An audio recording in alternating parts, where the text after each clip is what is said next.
Welcome to the Chiro Business Mojo podcast, where we deconstruct the methods, marketing, and mindset of successful business people and chiropractors from around the world. And now your host, Dr. Richard Day.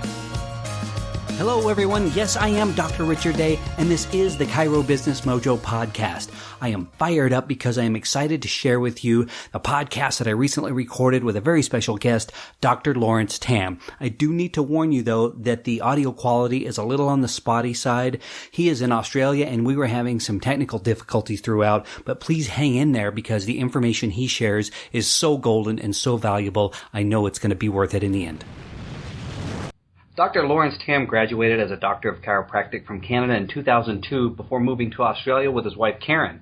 He's co-founder and co-host of the Wellness Guys Show, a weekly podcast dedicated to bringing wellness into people's lives.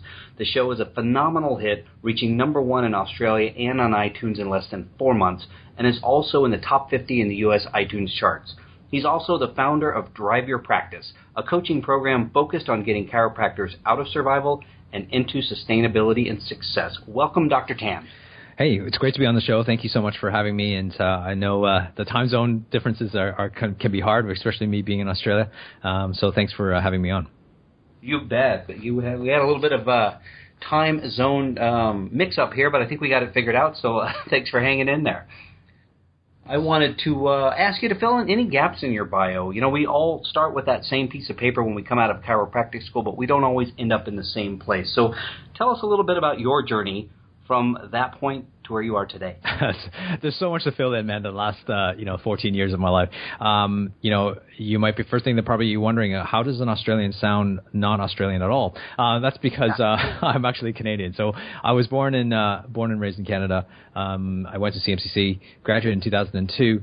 Long story short, I came over here in 2001 when I was president of the CMCC WCCS college, the WCCS Student Association, and I came over here and into Sydney, and I fell in love with it. I just absolutely love the city, even in the only 7 days I was here after I got married, and when I went back home to Toronto, I just said to my wife, since we don't know where we want to start practice, I think we should explore Australia for at least a year and get the travel bug out of our system, and then come back to Toronto and start our practice. Graduated in 2002, literally wrote my Canadian board exams, and straight left for Canada. And I started on my very first day in practice was 1st of July, which is Canada's Day, and which is also the first day of the tax season here. So it was all kind of serendipitous, in my practice. And I did locums for about 3-4 months, and then after about that, I just realized I really love this country, and I think we should stay for the 10 months we were supposed to be staying became 2 years, and 2 years became 14, and so we're still here. Wow. Both our kids are born here, and we just haven't been back, and we just love this country. Wow, I've never been, but it's on my list of places I definitely want to check out. Well, I'd love to have you here. Just let me know when you're coming over. I will do. Well. So tell us about Drive Your Practice. In a nutshell, what is that? Yeah, so listen, I think I'll give you a little bit of history. I won't take too much time because we'll get to some nitty-gritty stuff. I've been practicing for 14 years, and about 5 years ago, I started a podcast show, which is called the Wellness Guys Show, which became very popular right from the beginning with no advertising, we didn't market anything, we just told friends. And it was the three of us, 3 chiropractors, and we just started this show. We're just about to come to 5-year anniversary, and after about a year, with that success, we just started realizing that we're only 3 guys, and we wanted to make a bigger impact. And that's the reason why I started the podcast, is because, let's face it, as a chiropractor, you can make a big impact in your community. And I wanted to make a bigger impact outside of my community. So that's why I started the podcast show, which then could reach, hopefully millions of people. And one of the things was, after about a year, we realized that we couldn't make just from 3 people, we can make just one idea. So what we thought, why don't we just get other people to run their own podcast? And we started a podcast network, and that's called the Wellness Couch.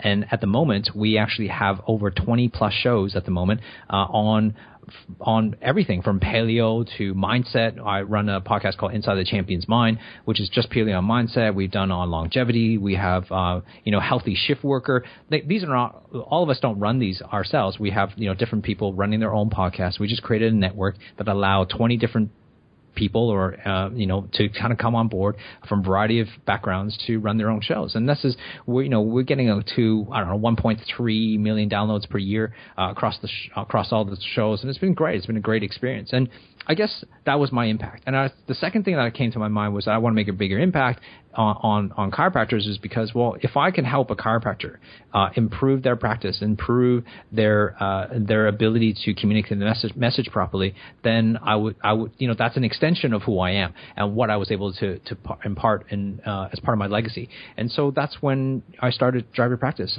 People started asking me about how to run practices better, and that's how it kind of came to be. So I started looking at different ways and breaking down where my successes and failures were in my practice in life. And I started teaching, and I fell in love with that, and that's why I decided to really go into. I don't hate the word coaching, like it's just one of those bad stigmas to it. I see myself more as a mentor, or and I really just I just want to help people, man. Like that's what it comes down to. I really want to help chiropractors become the best version of themselves, whatever that might be. Some people have this ambition just to be fantastic and serve the world. Some people have this ambition to be the best in their community. It doesn't really matter. I think if all chiropractors as a profession, we can function to the best of our own individuality and our own individual abilities, we're going to be able to transform the world in a sense that we're going to see the patients that we want to see and the patients that want to see you. And when we can attract that, I think we can elevate the profession and raise the average. I love that. I love what you're saying. Let me ask you this. Let me take you back. When you first graduated, did you go into a practice for yourself? Did you work for someone else? So I did about 3-4 months of locums work because I was here in Australia. I was traveling with my wife, and then I realized I needed to kind of be more stable because she was traveling with me, and we're living out of suitcases all over Australia. And so we decided to find a more permanent position. I took up an associate position in Perth, Western Australia, which ended up I stayed there for about 2.5 years. I committed to 2 years, and we stayed there, and we fell in love with it. I bought a practice, and I grew it. And after about 8 years, I sold it, and I literally moved to Sydney, Australia, which is the other side of the world. So to give you some context, it's like moving from LA to New York with my family about 1.5 years ago. All right. Well, with your experience, you come into contact with a lot of chiropractors. What is the most common thing you see that people are doing that they need help with? I do. I come in contact with a lot of chiropractors, from graduate students to people who just recently graduated to people in my that I sort of mentor and coach. I guess are people in practice for 20-25 years, and I also talk to a lot of chiropractors. I speak a lot in Europe.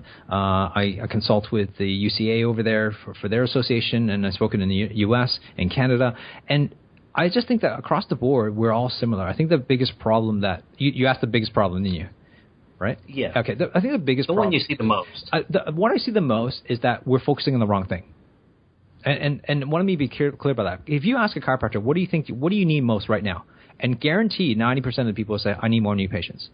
And that's just the wrong attitude to have, because you don't need more new patients. There's tons of clients that are ready for you. What you do need is actually communicate better. It's about figuring out how, when that new client comes in the door, are you actually getting the most out of that client? Most chiropractors basically are in a position, and I hate to use this term, but desperate, that they're actually making the patient the prize. So in a sense that they're chasing patients, they're chasing the prize, rather than owning that you are the prize. You as a chiropractor listening to this right now, you are the prize. You are the prize for people to win over. It's almost like they have to prove to you why you should take them on. And now that's a mindset thing. The mindset is that you need to understand that you have a gift. Like a gift that you can serve these people. Now, not everybody's for you. Let's just be okay with that. But your job is to be able to communicate to the values of that person that's coming in to the best of your ability, and to serve that person and let them make the choice. I think that's the biggest problem in chiropractic at the moment, is that there's lack of we want to call it certainty and confidence, but I think it's lack of certainty and confidence in themselves. I've had that. I'm guilty of that. I think we're all going through that at some stage. I don't care how successful you are. There's always going to be some element of doubt to the next thing that you're supposed to grow into. So if you accept that fact and be okay that everybody's not like everybody thinks that I'm the only person who's not certain or whatever. Everybody's not certain. The thing is that you need to commit to something first. One of my mentor, his name is Dan Sullivan, who runs a great coaching program called Strategic Coach, who's not a chiropractor, but he talks about commitment is the first thing. You got to commit to something big, and then you learn everything that you need to learn, and then you're going to get the confidence afterwards. Most people, what they're waiting for is that they're waiting for them to be confident and certain before they actually act, and it's the other way around. That's true. I tell you, the concept ready, fire, aim, I think that's what you're describing. You know, you just go, and then you fix it as you go. But if you wait for that perfect moment or to develop that perfect skill, you've waited too long. Exactly. And people are just waiting. And the chiropractors are, by and large, very apathetic. I'm not sure if other professions are like that, but we're very apathetic. We're just waiting for someone to save us. And I can tell you, no one's coming to save you.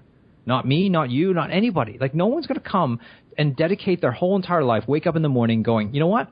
I'm going to help Rich out today. Like, I'm going to dedicate my whole entire life making sure Rich becomes successful. Like, there's no one who's out there doing that for you. Everybody has their own agenda, but also their own purpose in life. No one's purpose in life is to help you reach your purpose. Like, that's not how we are all wired. We're wired to basically help ourselves. And by doing so, you leave a trail and a legacy that will actually create impact for humanity. That's the goal, right? And so no one's coming to save you. As long as you realize that you are your responsibility, you owe you to be the best that you can be in whatever profession. I don't care if you're a chiropractor or a doctor or a physiotherapist. It doesn't really matter. You need to be who you need to be so that the world is a better place because you're there.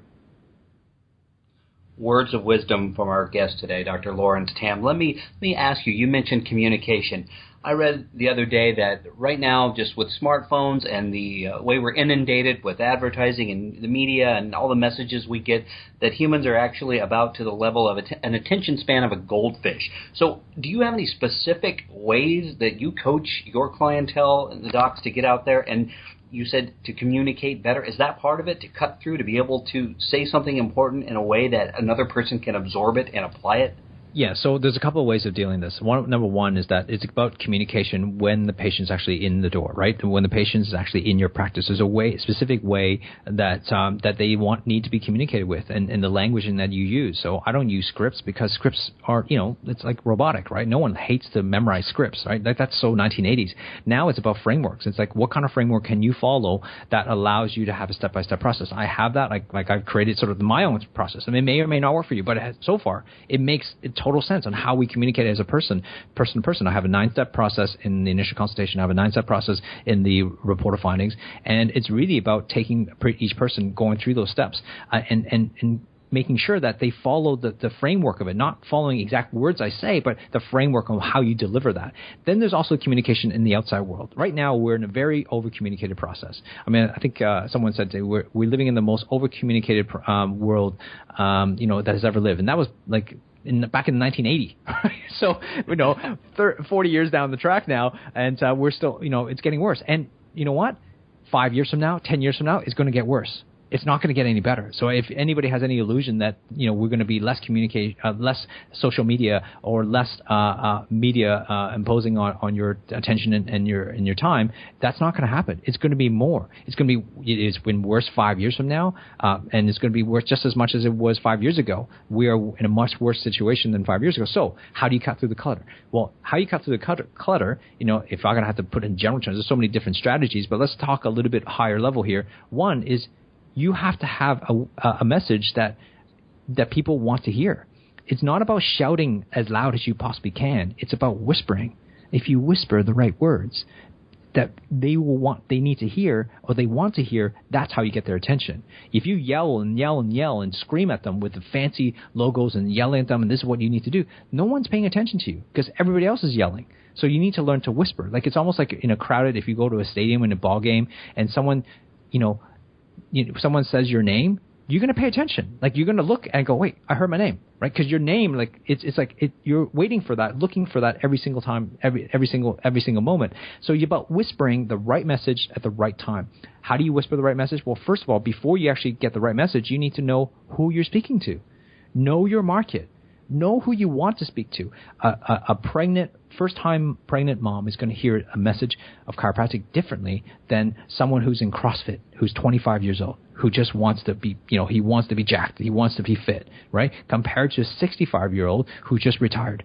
The message, the principle of chiropractic stays the same, But how you communicate that to those three demographics I just mentioned is going to be different. And if you copy a script or you just continue to just use a script, it's going to work maybe, but wouldn't it be better if you craft a message that's specifically for each one of those demographics that they hear so well and it goes like, wow, you're talking to me. And this is not just in a one-on-one communication. I'm talking about on a podcast, or maybe on an advertising, or maybe on a Facebook post, or on a Twitter feed, or whatever. You're going to pay attention to the feed or the post that most relevant to you. Let's look at Facebook for an example. All of you, majority of you, will be on Facebook, and you, like anybody else, you don't read every single post that's on your feed, right? You're going to read whatever, as you scroll down, you're going to read the post that's most interesting to you, right? You're going to look at an ad that's most interesting to you. And Facebook has all these algorithms to figure out, like, who do you communicate with? And what are you clicking? What are you interested in? And they're going to give you those feeds specifically based on those things. You might have 2,000 friends, but you don't see 2,000 friends' feeds. You only see the feeds that you most comment on, the most you like, the most you click onto, and the most times you interact with on Messenger. Everything is tracked. Every message that you send between two people is tracked. They're looking for keywords. That's what they're looking for, and then they're going to dump ads to put it on your Facebook feed to promote that particular that interest that you're actually interested in. You don't typically see feeds that you're not interested in, because Facebook, they know the platform is that they have to, curate the amounts of information and who wants to listen to this particular message. I hope that makes sense. It absolutely does. I mean, they know their audience very well, so to speak, and I think what you're saying is for the chiropractor, all of the different demographics, the type of personality that you were speaking to, and you're not going to have that same message, or it's not going to resonate the same way if you are doing a cookie cutter stamped out script. And I've read my fair share of chiropractic scripts, and I cringe when I read them. No one I know talks like that, first of all, but I think especially now we live in an age of authenticity where people aren't buying it. You need to be you. You need to say it your way.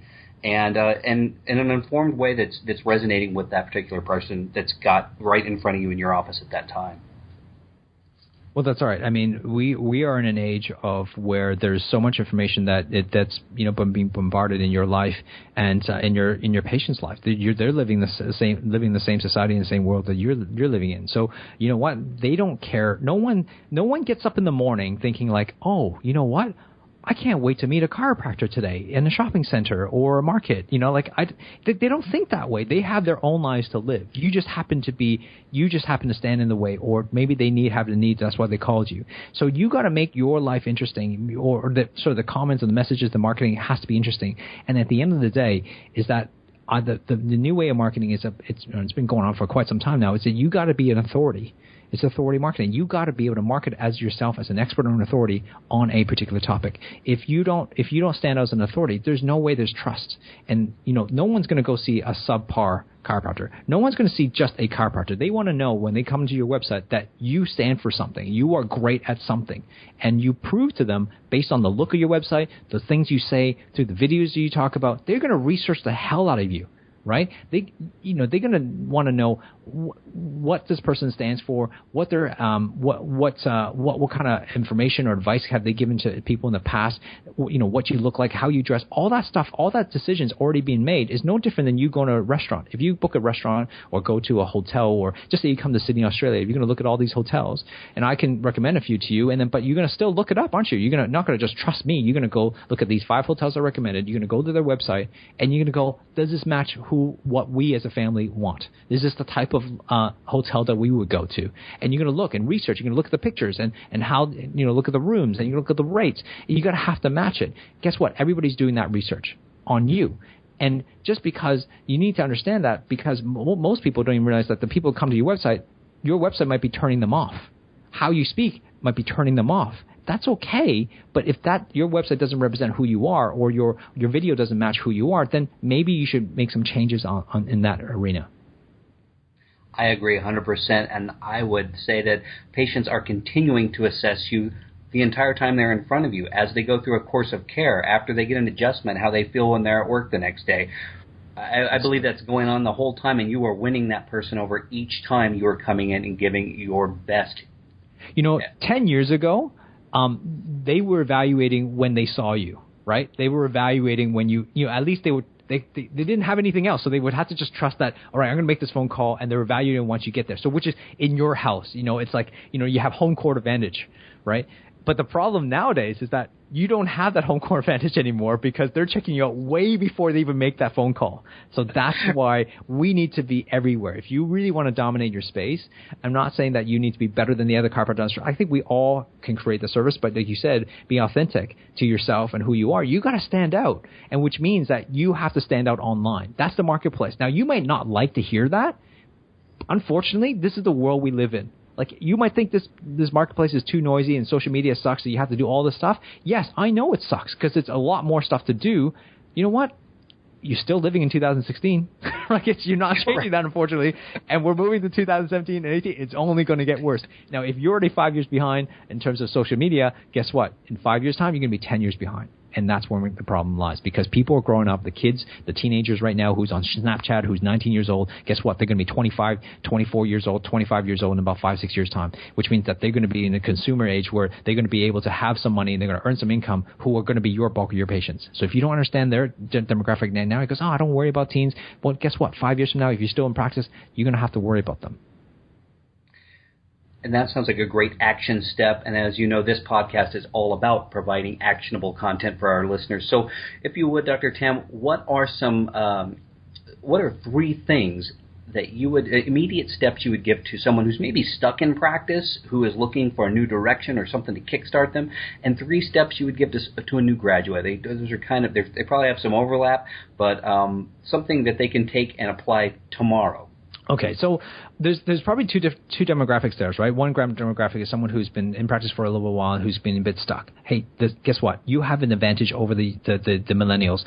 The advantage that you have is you have experience. You have experience. You have 10, 20 years of experience that they don't have.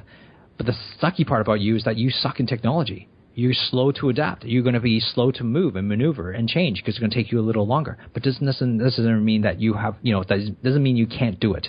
The advantage of the millennials, the new grads are coming out, you have a massive advantage, right? Your advantage that you grew up in the internet age. Like, I remember still getting my first email in university. It was like, I'm 41 years old. So I remember, when we didn't have internet, right? I remember we had pagers instead of mobile phones. And so you have this massive advantage as a millennial that you actually know the stuff, and this stuff comes easy. So you can actually have high adaptability versus someone who's been in practice for 15, 20 years to have low adaptability. But the disadvantage you have is that you don't have experience. And so for the new grads coming out, is that you need to get experience. But I need you to just test. Fail forward. That's the best advice I can give you. I don't know if I can give you, there's so many advice I can give you, but fail forward. Learn to fail. Learn to make mistakes, and adapt accordingly. All startup companies, all entrepreneurs, if you look at them, they have all failed at some point in their lives. They have to, because they're quick to adapt. But if you look at any company who starts off small, like a startup, and then all of a sudden becomes bigger with corporations and they have to worry about stockholders, they are slower to adapt. Any association was like that. Any association back, you think back of all the associations, you think of chiropractic. When we were small, we were able to quick to adapt. But as soon as we got big, guess what happens? We're slow to adapt. We can't move as quickly. We have to make decisions by board and communities and board of directors and stuff. So that's challenging. So I would say fail forward, fail fast, always, and continue making mistakes. And you know what? If you're a student listening to this, God, you have such a big advantage right now. Don't wait to start a podcast or start a Facebook feed or a page or account on when you graduate. Do it now. Build your tribe now. Why don't you build a tribe, have a following, so that when you graduate, you can just ask them, hey, I'm starting a practice right here. Come see me. Like, that's pretty much it. Like, you have 4 or 5 years to actually do that now while you're waiting to develop. Just give great content or just teach the stuff that you're learning as you go through school. Build a following. There's no reason. You have all the technology, everything that's in front of you for free. Like, most of us have to pay money to do that, right? You have to be chosen. Like, most people are waiting to be chosen to be on TV, chosen to be on radio or whatever. You know what? You get to choose yourself right now. You get to literally choose yourself. You have all you need is a computer. Most of you have that. Or you can have a smartphone. All you need is a mic that costs you $20. If you want to go high end, go $200. You can start recording a podcast. You can actually you have smartphones. Pick up camera, flip it onto camera mode, and start talking to a camera. Give your advice. Sure, the first 100 might suck, but you know what? Your 101 might be the best video ever. This doesn't really matter, but it's what you learn in the first 100 that made the 101 amazing. That's the key. We all have to start from somewhere. From the older crowd, you know what? You got to start somewhere too. Just like someone who's just graduating, you got to learn the platforms. You know what? Pick the platform where your demographics are at. If you deal with 40-year-olds, then you know what? You're going to be on Facebook. But if you deal with 19-year-olds, you better be on Snapchat. Right? I don't understand Snapchat, but I've been on it. I just trying to figure it out. But if that's where your audience is, then you may want to take a look at that.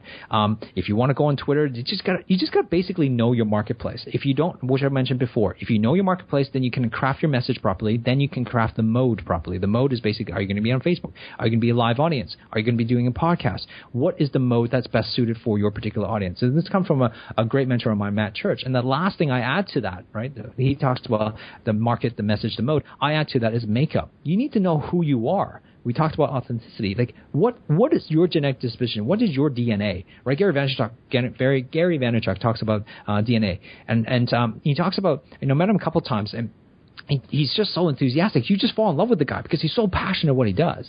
And if you have a DNA to stand up in front of a crowd and motivate people, go do that. But if you're not, you're more like, you don't want to stand in front of a crowd, but you're more research based, then where you actually understand literature, you want to know you really want to get into the evidence and all stuff. Fine, do that. Maybe write articles on that. If you're a great writer, write. If you're you have a great voice, go on podcasts. If you're great on video, go do that. Do whatever feels right for you when your makeup, and making sure you understand the market, the mode, and the message as well. So I know there's so many things I kind of threw it in there, but I know we're running out of time, so I hope that helps in some way. No, it's great. Dr. Tham, you're dropping some massive value bombs today. I'm loving it. All right. So I'm just going to continue with the last part. The biggest thing is that you start something. I don't care what it is, just start. Right? If you don't know if you don't own a website, you need it. If you don't own your name on a .com, you better own that. That's probably if you want to get nitty gritty and tactical, you should. I don't care if you're a student right now. If you're a student, better yet, own your name. Right? LaurenceTham.com. You want to own that.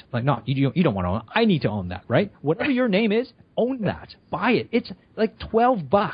Right? Go to GoDaddy. It's and $10 in the States or whatever, or $20 a year. Honestly, it's a beer in some places. It doesn't really matter. Own that domain, because I have my kids' domain, KayaTam.com, ChristianTam.com. I bought it on the day once they were born. Once we decided on the name, I bought it. Why? Because I don't know who they're going to become. I don't know if they're going to be great. But at the end of the day, no one will ever take that from me, right? And I can sell it to my kids later when they become famous, right? But really, that's the first starting point. And then the second thing is do something. Be everywhere. You're going to try. Maybe be on Facebook. Maybe do Facebook Live. Maybe you want to write articles. And maybe you want to do some podcasts. You know what? You're going to fail at some of them. But you're never going to know how good or great you're going to become unless you try it. I would not be in the position I'm in, speaking, across the world, internationally, if I didn't start the podcast, right? Because I got known because of the podcast, and my audience wasn't even chiropractors. My audience was for the general public. But the chiropractors knew that I was creating a podcast, which 5 years ago was a big thing, right? We were one of the very first, if not the first chiropractors to actually do a podcast. And so that gains traction. But you never know where it's going to take us. Literally, we do a wellness summit every year in Melbourne. We have 700, 800 people show up. Lay people coming to learn about wellness, guess what? With underlying chiropractic principles. We never talk about chiropractic. We talk about chiropractic, but we don't force chiropractic on them because they don't care. Let's face it. No one cares about chiropractic except for you, doc, right? I'm talking to all the doctors listening. You're the only, we get a bunch of us chiropractors in a room. Yeah, we care. But in the general public, they don't care about chiropractic. They care about them. They care about their health, their wellness. That's what they care about. So we need to just talk to about wellness and health in chiropractic terms, but in their terms, in their values. I want to shift gears here. You did mention a quote. Do you have a favorite quote of success? I saw that when you asked me that question. I got so many quotes. But here's I'm going to just pick one that's on my list. Okay. Basically, it says it doesn't matter what anyone says about you. It's what you say about you that threatens the failure of your destiny. To me, it just means it's from a guy named T.D. Jake. I think I really don't know. He was a preacher, and I just happened to see that somewhere. I think it's really what it's about. It's what you say to yourself inside your head that's going to determine your destiny. right? That's going to threaten the failure of your destiny. Like that's what it's all about. It's all inside our heads. And that's why I do a show called Inside a Champion's Mind. The champion's mind is really about how do you become a champion? Like how do you stay becoming a champion every single day of your life? And I love sports analogies. I love looking at dynasties. You know, it's not just about winning one game. It's not even about winning 1 week or have a hot streak. It's not even winning a championship. It's about how do you become a dynasty, right? That's what it's about, because I think life and all of us is about having the dynasty, and it's really inside your head. I have issues in my own head with that, you know, the negative self-talk, but it's about what you do with it. How can you continually work on that? I think that will be the biggest thing that anybody needs to do, is to work on what goes on inside your head, between the brain, between those 2 ears of yours, and work on that, and everything else will fall into place. Because then everybody's worried about the how, the strategies, and the tactics. All that works, but you got to be ready to receive it. Absolutely. I know too many people who think that success is a checklist when it's a whole lot of headspace. But they think, well, I have the checklist, and I think I can go do it. And if it doesn't work, they come back and they say, I don't think I had a good checklist. It wasn't a checklist. It was what was going on in their head. So I agree with you 100% on that. I got some final thoughts here. We're running out of time. Thank you so much for joining us. Do you have a favorite book you would recommend to our listeners? Man, there's a ton of books that I love. I'll just name a couple, like the most recent ones. I've actually been recommending this book for quite some time now. It's called Resilience. It's by a former Navy SEAL. I just loved just the impact on it was just letters. It's just like a bunch of letters of this one Navy SEAL writing to another Navy SEAL who was just going through some issues. The Resilience is a great book. The One Thing is a really great way to get some productivity, to focus on one thing at a time rather than trying to focus on 10 different things. I think that's a fantastic book as well. So those are my two recommendations in regards to, I'm just looking at my bookshelf at the moment, and just tons of books, man. What is the best business advice you've ever received? That's a toughie.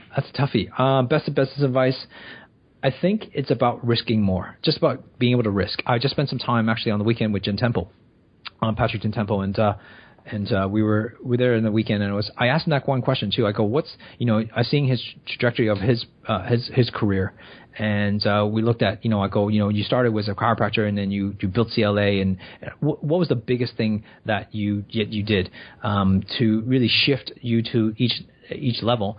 And he said to me, one of the things he said to me, and I thought it was really impactful, because what I talk about is there's obviously many things, but this one thing was about surrounding yourself with the right team, hiring the right personnel on his team. And I think hiring becomes like, it's hiring, to me, how I interpret that is, yes, hiring an executive assistant or a personal assistant is important, or the next, COO or CEO in your company. And now, so most of us are in small business, so that doesn't, we might not see it that way, but hiring the right person on your team. But it also means to me is like hiring the right people that surround you. I think, so many people have mentioned this. Jim Rohn has said this, is that you're the average of the 5 closest friends, 5 closest people that are around you in terms of relationship and finances. And if you're not happy with where you are, I think it's important that you start selecting better friends. And, sometimes we don't like to do that. We don't like to leave our comfort of our friendships. But sometimes if you really want to grow, you have to sacrifice people, in a sense. It's nothing against them. It doesn't mean you don't ever hang out with them. But if you want to elevate to a better situation, it's about hanging out with smarter people than you. You want to be not the smartest person in any room. You want to be the dumbest person in a room. And that's the best way to really build masterminds and create leverage, because people who earn $100 million, and I met some people who are earning $300 million companies and stuff, they think at a totally different level. And you got to surround yourself with that to even just get 1% of that, and that will change you. You will change the way you look at the world and change the impact that you're trying to make. Not that you have to do everything that they're doing, because that may not be your goal, but just seeing and being around people who think differently will change the trajectory of your life. Dr. Tham, I want to thank you today for your time. It has been really inspirational. I've learned a lot. I've written some things down here that I'm going to take and apply. What is the best way for people to contact you and to find out more about your businesses? Listen, if you just go to driveyourpractice.com, that's driveyourpractice.com, you can contact me. Like, you want to be on my mailing list, just jump on, and I try to, or contact me by Facebook. Go to facebook.com/Laurence Tham, Laurence spelled with Laurence, and Tham spelled Tham. Contact me there, friend me there, message me. I don't have like a, I just have a personal page, and if you're a chiropractor and if you want to connect with me, just send me a message and and just talk. I mean, I'm happy to chat. My goal is to help as many people as I can. And but yeah, driveyourpractice.com is where I hold my stuff. One of the things that I really it's interesting that you sort of mentioned about the business side of things. I think one of the key things about chiropractors right now is that you don't need to know more stuff. Like, there's enough strategy out there. Sure, you might learn one or two new cool things, but at the end of the day, it's a lack of implementation. And so what I do now is that's why I don't really call myself a coach. Like, I don't do one-on-one coaching per se. Like, I take groups of people who are like-minded, put them into a room, and I teach them something small, like something, maybe 20, 30% of the time. And then the other rest of the time is actually, giving them time and space to work. Matt Travis calls this the flip classroom style, which means it's basically we flip it around. We basically spend 2-3 days every quarter in a room to work on our stuff, because we all have been to seminars where we learn a whole bunch of stuff and then we go home, we do nothing. And so therefore I want to be less seminar, because you can attend all those things if you want. I want people to actually implement and take the time to fail fast and adapt. Well, thank you again for being on our show. I've loved every second of it. I appreciate your time.